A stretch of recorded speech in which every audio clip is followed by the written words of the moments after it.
কিছু মৃত্যুর আলামত আছে, এটাই প্রমাণ করে এটা ভালো মৃত্যু নয়, এরকম আলামত আছে না নাই? এক নম্বরে হলো আল ইন্তেহার, আত্মহত্যার মৃত্যু। সমাজে আছে না নাই? উখিয়াতে তো নাই না? এদিকেও মরে, কি জন্য? কেন মরে?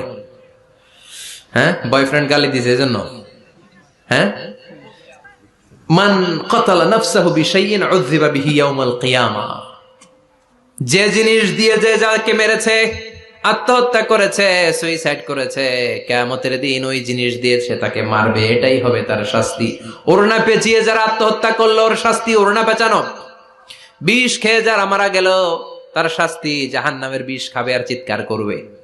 ছুরি ঢুকিয়ে যারা মারা গেল জাহান্নামের আগুনে ঝলসানো ছুরি শুধু ঢুকাবে। আল্লাহ আত্মহত্যা থেকে বাংলাদেশে বাঁচাও, আমাদের ছেলে মেয়েগুলারে বাঁচাও।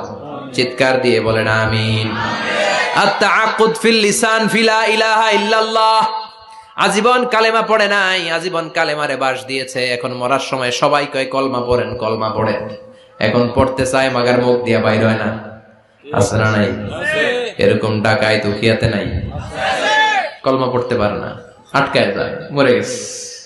এই মৃত্যুটা কি ভালো? কথা বলে। ফি হালাতি শুরব, অনেকে মদ খাইতে খাইতে মরে। আছে না নাই? জুলুম করতে করতে মরে। আছে না নাই?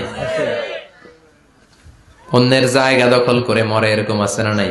ফি হালাতি ইরতিকাবিল কাবায়ের, যে কোনো কবিরা গুনাহ কর অবস্থা যদি মারা যায় এটা খারাপ মৃত্যু, অপমৃত্যু, এটা জান্নাতি মৃত্যু নয়। চিৎকার করে বলেন ঠিক কি না?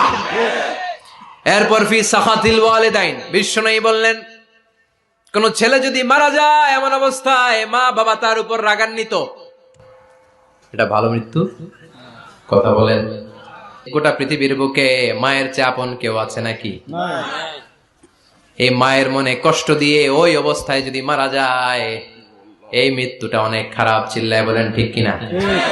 এজন্য মায়ের সাথে খারাপ আচরণ করবেন নাকি? কথা বলেন। যার মা নাই সে জানে মা না থাকার কি জ্বালা, ঠিক কিনা?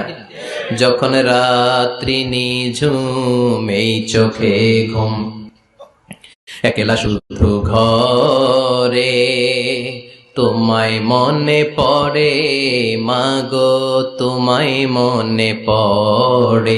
যখন রাত্রি নিঝুম এই চোখে ঘুম, একলা শুধু ঘরে তোমায় মনে পড়ে, মাগো তোমায় মনে পড়ে।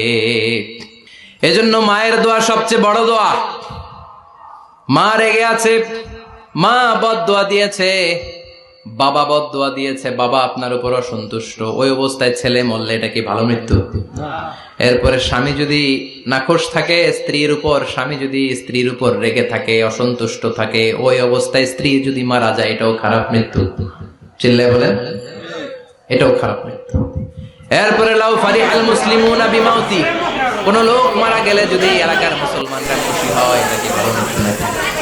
কোন লোক মারা গেলে এলাকার মুসলমানরা যদি আল্লাহর শুকরিয়া করে এটা কি ভালো মৃত্যু নাকি? আমরা কি ভালো মৃত্যু